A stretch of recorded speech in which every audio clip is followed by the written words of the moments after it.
First of all, meditation is just to fatigue your body and mind so that you get fed up and find there may be something else. There may be something else, so he will be in search of a teacher. Then he will not tell him to meditate. He will tell him some unique method. He will tell him, keep quiet. He will not tell him to do anything. Doing and not doing is not the work of a teacher. It is for the preachers. You have to do this and you have not to do this thing. Teacher has no teaching, no do's and no don'ts. He tells you, keep quiet. There can be nothing else that the teacher can say. And this is going to work.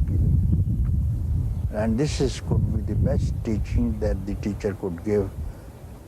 If you listen to him, as I was telling, if he says, keep quiet, not only you hear, but you become quietness, you see. What is the trouble, you see? And you see in satsang also, listening also, when I tell them, inquire, investigate, who am I? And they say, we can't do it.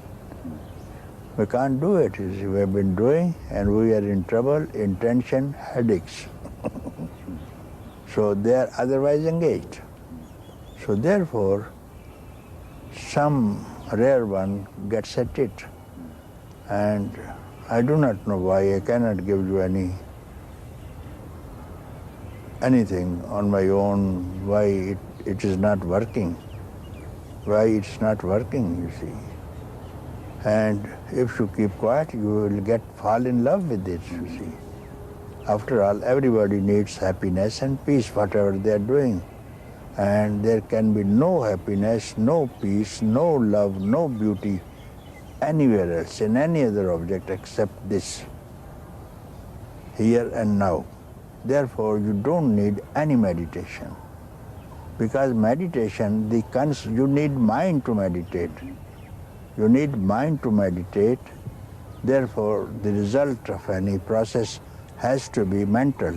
Then you need body, such and such posture, hand to be planted this way, mudra to be kept this way. So it is going to be physical.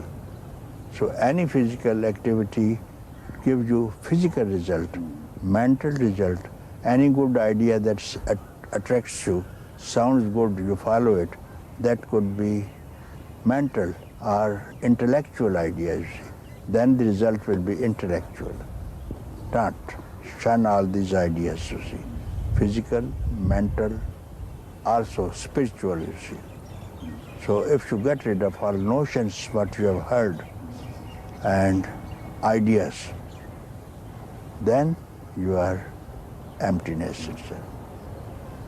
To give up the intention to keep quiet. If they can't keep quiet, give up the intention to keep quiet, then what will happen? When you inquire, who am I? So it strikes at the root of the mind. There's no mind at all with this inquiry. I is the mind, you know. And now you are questioning. I is questioning to I itself. No one has ever questioned. Who am I? No one. Who are you? Who is he? Who is she? Who am I? No one ever has questioned. Therefore, it's the first time one can ask. So it's striking at the root of all creation, you see. Not person, striking the root of the creation. Then there will be no creation at all, and no creator also, and no beings also. It strikes to that depth, you see. Because the mind itself is a dust. So you cannot clean the dust with the dust. So if you have a mirror, it's dusty mirror, and you want to clean it, you bring some kind of dust and put another layer of dust. This is cleaning the mind. Another dust. So anything doing, any other method, you want to clean the mind with some yoga, or with some bhoga, or with some meditation, or whatever it is. So it is putting another dust on the mind. So what I say is keep quiet means is removing the mirror itself so that no dust can alight anywhere. So this is holiness, I mention. So that the truth exalts the holiness, and now you are holy. Remove the mirror. And if you are a mirror, your face will be reflected. So this is a spot. With this spot, you are not holy. It's a reflection. How to remove the reflection? If you throw away the mirror, this reflection will return back to your original face. So if you throw away the mind for 1 second, this thought of holiness will reveal itself, merge back into the holiness. Therefore, truth exalts a holy person. Therefore, you have to be holy. How to be holy? Remove the mirror. Remove all reflection which you are seeing in the objects, which is the dust. Any belief is wrong. Why should you believe? Do you need any belief that you are David Godman? You are very sure about it. Why to ask? To be your own self is the only happiness, you see. All other happiness is to fatigue yourself and find out this is not the happiness. Because after that they will, if you again repeat that same process, it means that thing, that place has not given you happiness, therefore it wants to be repeated. Happiness is one. Happiness is one, but when you attribute it something which is not abiding, then it is different.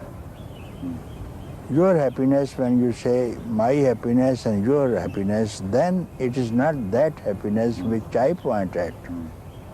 I point at just happiness, not my happiness and not your happiness. And the difference only is that you are using my and you. If you remove you and me, then no difference. Ecstasy is a state of mind. For some time it will stay, sometime it will stay, and then it will again dwindle and return back. Ecstasy, you see. Many people get into ecstatic states listening a poem, a poetry, some singing song, or some with other things, you see, get into ecstasy and it goes away. This depends upon the circumstances, but bliss, when you have bliss, is not that also, not even bliss. Not even bliss, but bliss can be attributed to dawn before the sunrise. There's a dawn, and you know very well now sun will arise. Sun is not there, but something shows now is dawn, you say. So when you feel some bliss and you are not attributing to something else, so you are now focused, seeing the dawn. Now it is the east side, sun will rise. So your focus is entirely on the east, on one particular point where you see the dawn, because dawn is not in the west, you see. And if you can reject and don't get attached to this thing, one by one, remove the physical body, remove the mental body, remove the prana body, and remove the intellectual also when your intellect is working, and stop the intellectual, then bliss will come. Bliss will come when the intellect is not working. So even bliss is come, don't get attached. The most yogis get attached with this thing. This is from the yoga method, you see. Yoga method, they describe koshas, you see. And then you get attached to this kosha and don't get attached permanently, don't give up. Stay quiet, you see. And then it will become that, and mind is now absorbing the bliss. Absorbing the bliss, and mind is now becoming bliss. And now, sometime, it's not for the bliss to be rejected. Now, from the other side, beyond mind, no mind, freedom itself is coming to receive you, embrace you. So then only no one can reject the bliss, you see. So you have done very well if you feel bliss. Bliss of Atman, Atmananda it's called. Then it will take the form of Atman itself, then everything is gone, and that, even that is not final, somehow. Somehow that also, mind, no mind is now still alive. Even no mind is still alive, it is related to mind still, you see. So fathomlessness is this. Then your work begins here, which is going to be very beautiful work, which now before you have done well, and your task is over. Now this is the task of beyond. Now beyond is now taking hold of you and revealing itself more and more every moment, different beauty, different love, different form even, you see. Different form even, so that you are always engaged with it and it is always engaged with it. So that cannot be get rid of even if the body leaves, you see. So that can be described as the ultimateness. Silent mind is the to temporary keep quiet, temporary suppression of the objects in the mind, you keep quiet many times. Somebody wants something from you and you tell him, I don't have, or you are not willing to give, silent for some time. And still mind is also temporary. Stillness of mind is also temporary. For some meditation, concentration will result in still mind when you're, for a long time, when your mind is still like a flame of the candle. When again the breeze will come, the candle will again flicker out, any other thought will come again, the stillness will be washed away with the wind of a thought.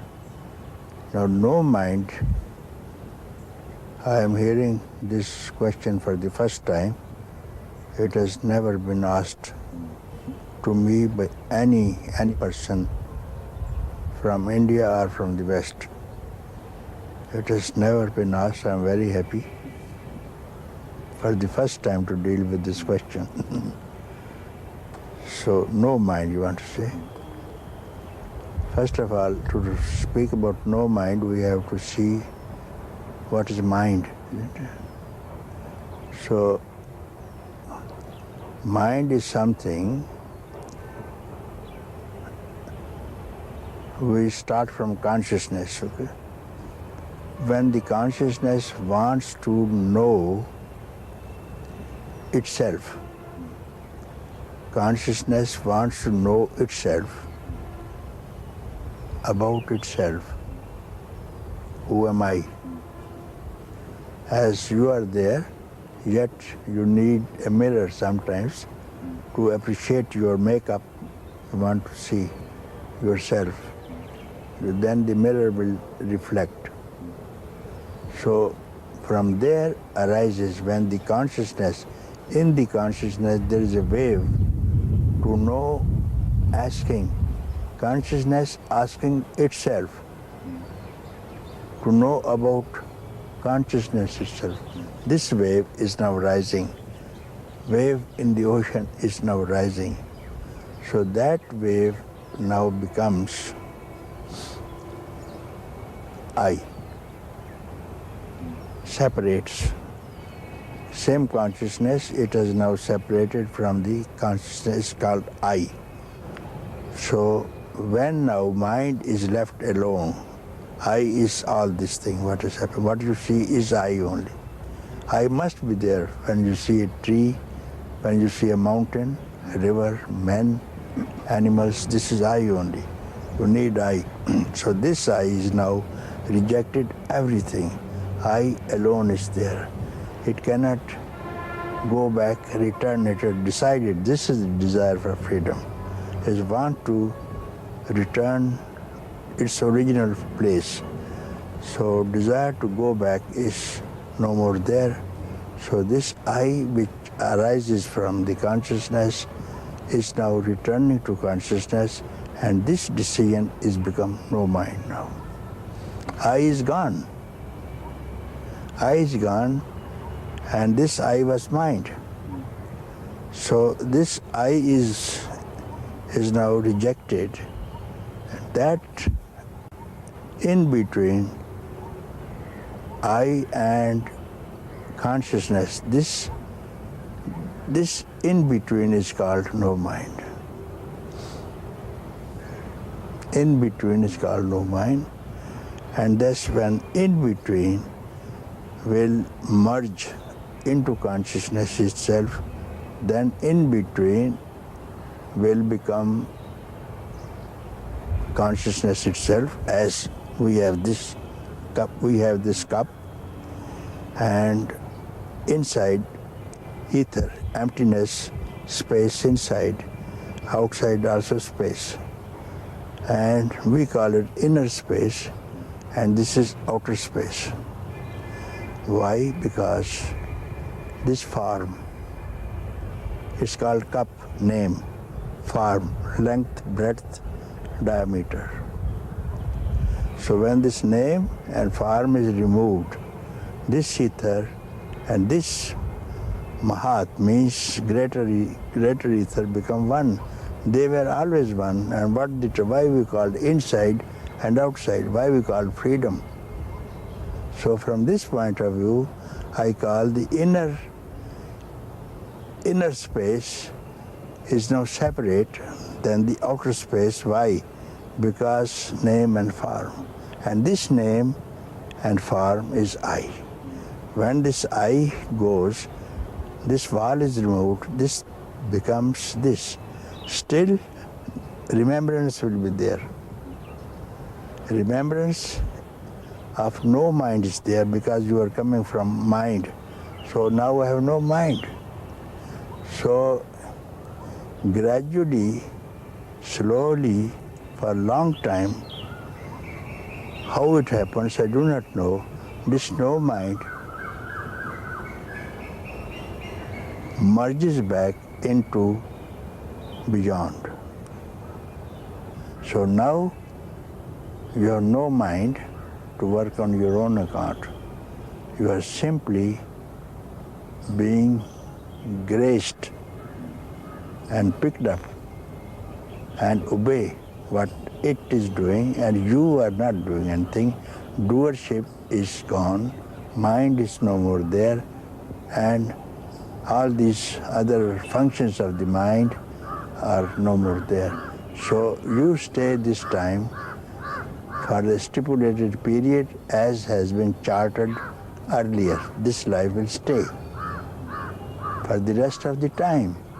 And some people cannot stand the shock of freedom more than 21 days. That is stated in the books. More than 21 days they can't stand this happiness. If some middle class man gets a Derby lottery for $1 billion, he doesn't know what to do. Some people get heart attack, you see. So much happiness, you see. So this happiness takes away the body itself. But he is liberated, doesn't matter now or tomorrow. Body is not in question. But some people can live only to benefit other people. So this benefit is not coming from some person. Going back to your previous question, it is coming direct from consciousness, and that person, that teacher knows that it is not me. I am simply picked up to speak, and it is not me who is speaking. And if it knows that someone is speaking on him, it is arrogance, egoistic, it will not work, you see. So if you have that experience, it's not your problem what you're speaking and who's benefited and who's not benefited, who comes to you or who doesn't come to you. It remains the same.